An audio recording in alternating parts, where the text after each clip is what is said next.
the light which comes from the side reminds us of a door or a window, etc. So, in order to create a kind of horror image, we need to break this rule and create a picture which is somewhat unusual for the human eye.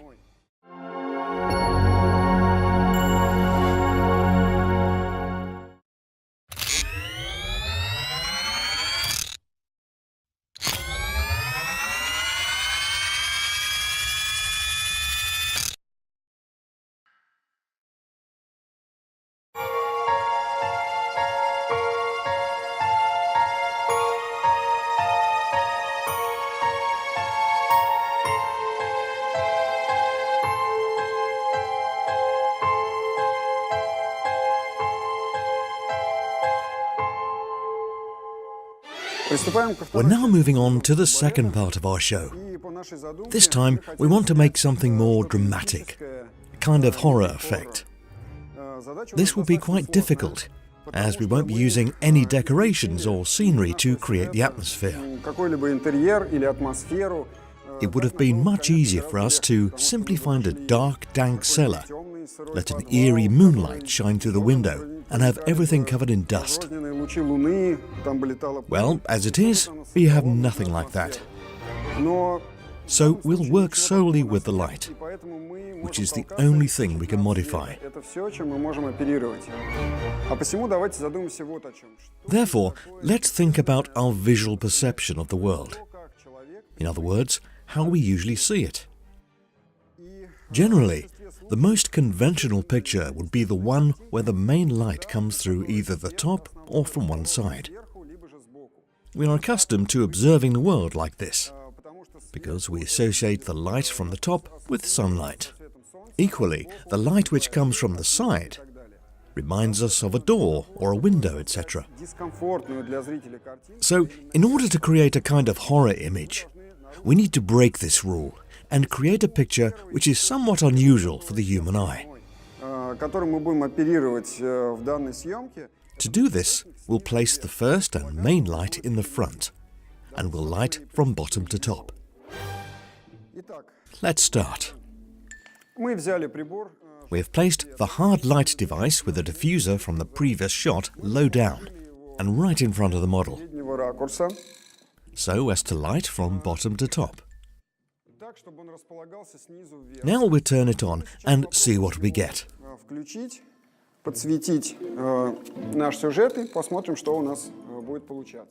I'm turning it on now.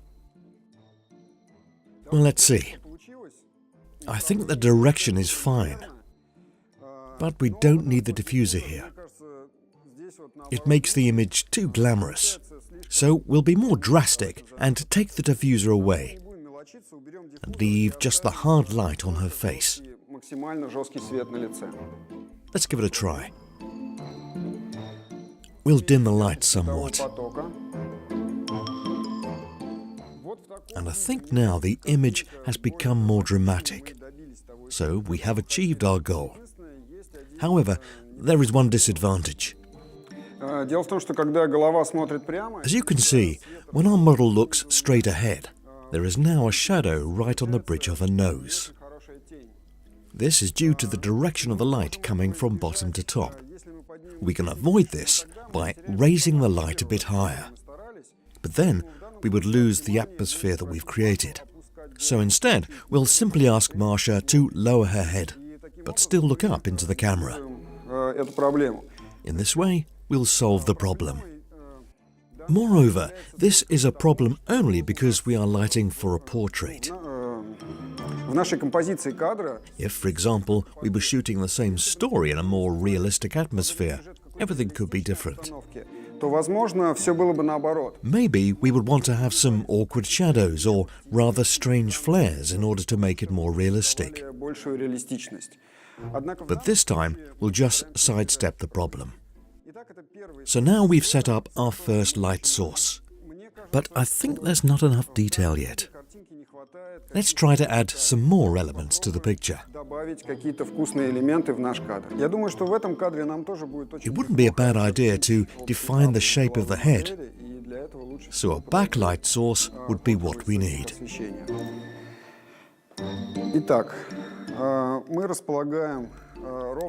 We'll place another hard light device right behind our model.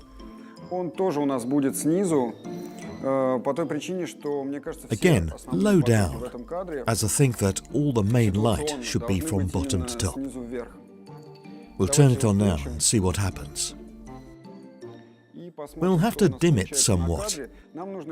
We don't want to create the illusion that our model's head is on fire, which is how it looks now. We just want to light her slightly, so as to outline the overall shape of her head. Let's check what we've got. I think we could actually stop here, but being a perfectionist, I can't.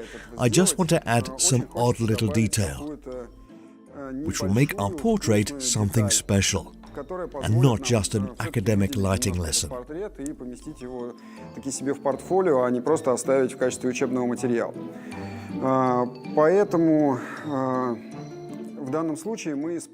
In this case, we could use a projection attachment in order to make some interesting dappled effects of light and shadow on her face. Let's see how we do it. Dedo Light has plenty of useful devices that can help us create some interesting details in the shot.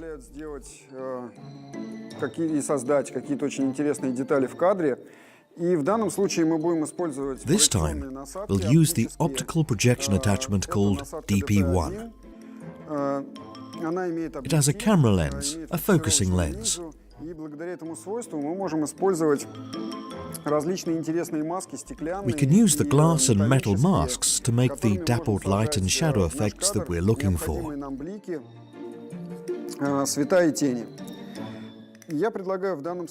I suggest that we try out different options and see how they look. So let's try one. We'll put the device in front of our model, but slightly to one side. We'll remove the barn doors, we'll put in our projection attachment, and then try out different modifiers. First of all, we'll try a projection glass. We need to insert it, turn on the device, and focus it as much as necessary. For example, we can get this effect. Let's look at it.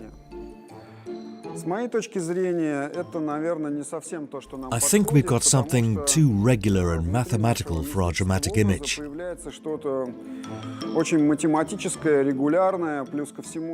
Besides, this could just look like light coming through blinds from a side window. And basically, this kind of regular structure almost dominates the shot. I think it destroys the atmosphere we're trying to create. We need to try something else.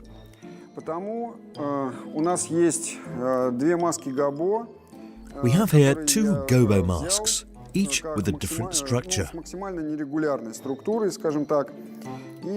We'll check these one by one. We'll take out our glass and put in the first mask.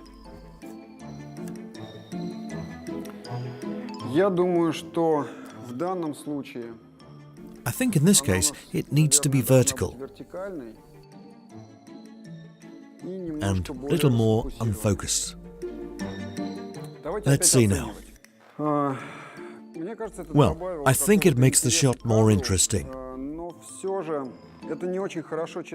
But it's still not quite right. I think it just looks like disordered light speckles. I think that we need something clearer and less uniform here. So we'll try the other mask. Let's see. First of all, we'll focus it. I find it rather interesting, but as we're not making a film about piebald skin, we need to defocus this mask a bit.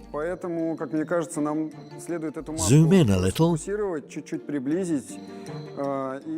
and make the speckles fuzzier. and place them around the eye. So let's try that. Расфокусируем нашу маску и приблизим прибор для того, чтобы мы могли спозиционировать его более точно. Мы можем его чуть-чуть поднять, повернуть. We'll defocus our mask and zoom in until we have the dappled light and shadow play only on one part of her face and not on her body. Именно в месте, где у нас глаз.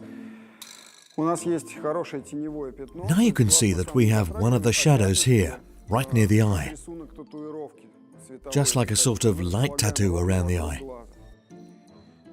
Oh yes, I forgot to tell you one important thing. If you remember, I stated at the beginning that all the devices must light from bottom to top. And here I've broken that rule. But the point is that this device gives us a very precise play of light and shadow. And it basically doesn't depend on the vertical position of the light source. I can lower the device, and as you can see, nothing changes. And if I put it up higher, the effect still remains the same. Here you go. I think we now have an interesting image, and we can now move on to the photo shoot.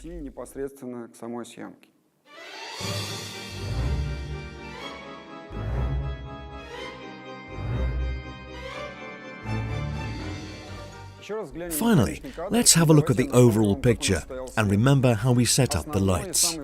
We have the main and most important light device low down, in front of our model, lighting from bottom to top. This is the hard light device. The second device, also lighting from bottom to top, was placed directly behind our model. So we have the two devices, one opposite the other. And then we have a third and last device, placed at the side, on which we used the projection attachment to create the play of light and shadow on her face. Let's sum up with the equipment we used during our lesson today. Our main device was a small focused halogen source Dedo light, 150 watt. As modifiers, we used 8-leaf barn doors, and we had a diffuser to soften the light. We also had the sun-bounce silver reflector, and two projection attachments, DP1, DP2, and two gobo masks.